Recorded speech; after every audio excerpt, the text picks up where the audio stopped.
The journey of entrepreneurship in Nigeria is challenging. Institutional, regulatory, and legislative constraints inhibit the growth and prosperity for businesses, especially nano, micro, small, and medium enterprises. To address this challenge, the NESG decided to bring these issues to the fore. The first summit after the Buhari government came into power, at a time when we were beginning to experience some serious economic difficulties. The oil prices had dropped significantly and we appeared to be heading towards a recession. It was clear that we had to talk to government and the private sector that we were going to go through a period of difficulty. In 2015, the 21st Nigerian Economic Summit, NES21, called for a review of outdated laws and collaborative efforts between government and the private sector. One of the things we did that was really critical was to bring the National Assembly to participate actively in the summit, to talk specifically about processes for enacting laws that would help in economic growth and economic development. Later that year, the National Assembly commissioned a comprehensive review of the legislative and associated instruments affecting businesses in Nigeria, with support from the UK Department for International Development, DFID. That's how ourselves, MBA Session on Business of Law, decided to come together. So it gave rise to what we call the Nigeria Report. We were commissioned to do a comprehensive review of all the institutional, regulatory, legislative, and other instruments affecting businesses in Nigeria. Go through the laws of the Federation. At that time, there were 407 acts of National Assembly, which we reviewed, and we identified 54 that affect businesses. There were many bills in the National Assembly too that we reviewed. Out of that, we identified 50 affected businesses. Nigerian Economic Summit Group was involved, and they actually said they submitted the report on impact analysis to see how our recommendations will impact the business environment. As soon as our report was presented, Mr. Shpai was formally inaugurated. And on March 16, 2016, the National Assembly Business Environment Roundtable, NASBAR, was established to deliver the outcomes of the review. The NASBAR is a collaboration between the experts from the legal profession, the expert network of the NESG, as well as the lawmakers, and it gives the private sector a unique opportunity to contribute to improving the quality of our legislative process. Particularly serving on technical advisory committees where we provide baseline research, we provide advice and information. We have also created avenues for stakeholder engagement through expert forums where we have the different sector experts and the different players in the sector come and discuss with us what the requirement and what the specifics are. And then we draft instruments that reflect Nigeria's peculiarities, that reflect international best practice, that also reflect our regional and international commitments over the years. NASBAR started as a partnership between the National Assembly, the Nigerian Economic Summit Group, NESG, and the Nigerian Bar Association's section on business law. NASBAR's work revolved around 12 thematic areas. 7 years on, NASBAR has worked very hard with the legislature to achieve a more favorable business environment for Nigeria. Some of the significant legislations that were passed into law include the Secure Transactions in Movable Asset Act, Credit Reporting Act, Federal Competition and Consumer Protection Act, Companies and Allied Matters Act, National Fertilizer Quality Control Act, National Agricultural Seeds Council Act, and Arbitration and Mediation Act. The successes that have been recorded since NASBAR was inaugurated are self-evident. For instance, we had the passage of the Companies and Allied Matters Act in 2020, generally, what we've experienced since CAMA 2020 came into existence is that we now have the right tool that helps to facilitate companies and doing business in Nigeria. With the passage into law of the Arbitration and Mediation Act earlier this year, this singular act in itself positions the country as an arbitration-friendly jurisdiction and ultimately builds and instills confidence in investors to invest in Nigeria. NASBAR extended its work to the subnationals, and the State Assembly Business Environment Roundtable, SABAR, was established.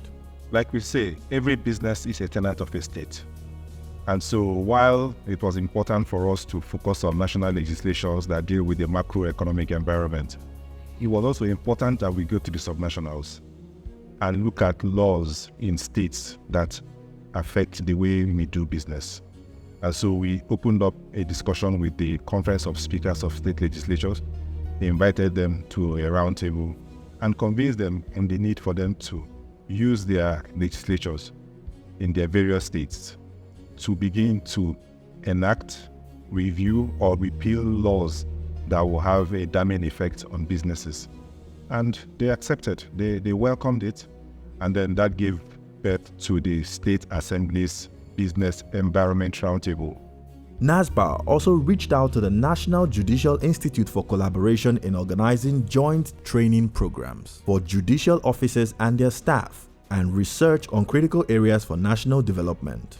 This collaboration gave rise to the Judicial Capacity Project, JUCAP.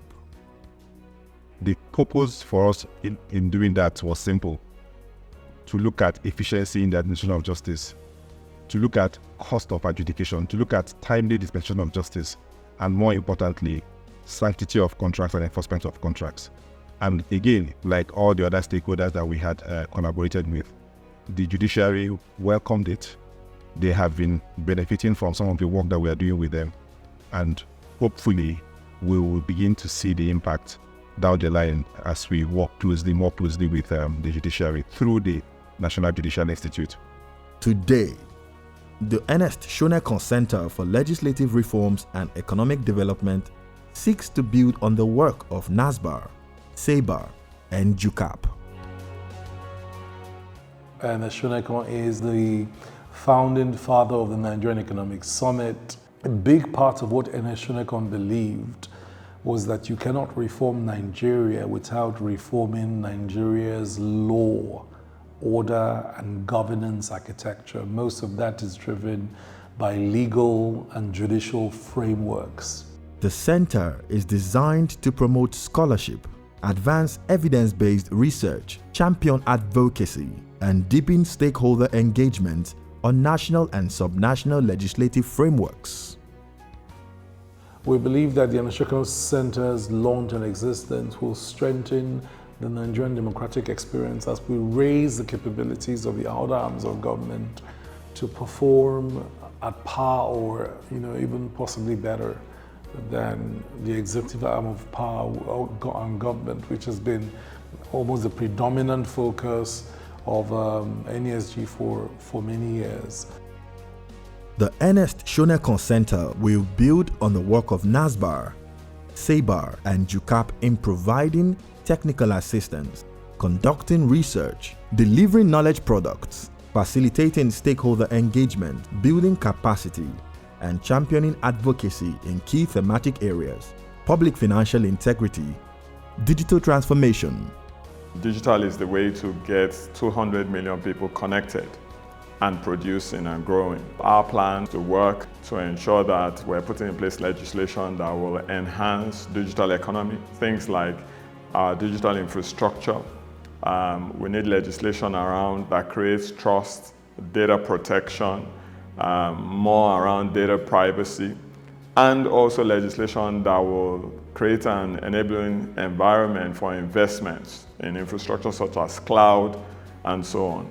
Human capital development, trade and investment. What we look at are the laws that would make trade to flow smoothly. And right now, one of our major focuses is on the reforms that are needed to make the AfCFTA beneficial to Nigeria.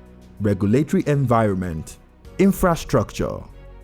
In this time, we have made very concerted efforts at looking at the infrastructure stock of Nigeria and what it will take to unlock and clear the constraints, the financial and funding constraints that has led to the dearth of infrastructure that we have in Nigeria today. Because of its relatively high economic impact, we are looking at bills that relate to technical, safety, and in particular, economic regulation. We've also looked at the legal, institutional, and regulatory framework. We worked on the Public Assets Reform Bill. We worked on the Public-Private Partnership Procurement Bill. These bills are essentially aimed at addressing some of these issues. Judicial efficiency and dispute resolution. We are on the precipice of entering the largest free trade area in the world, the African Continental Free Trade Area. Now, from a cross-border dispute perspective, parties are usually reluctant to submit to the courts of their corresponding parties. So arbitration gives both parties a neutral avenue to ventilate that business dispute. Businesses typically want a quick avenue to resolve the disputes that arise so that it can get on with the importance of doing business that will earn profit for the company and that will earn profit for its shareholders. With a dedicated team, visionary leadership, and strategic outlook, the Ernest Shonekan Centre has the potential to make a lasting impact, driving Nigeria towards a brighter and more prosperous future for all its citizens.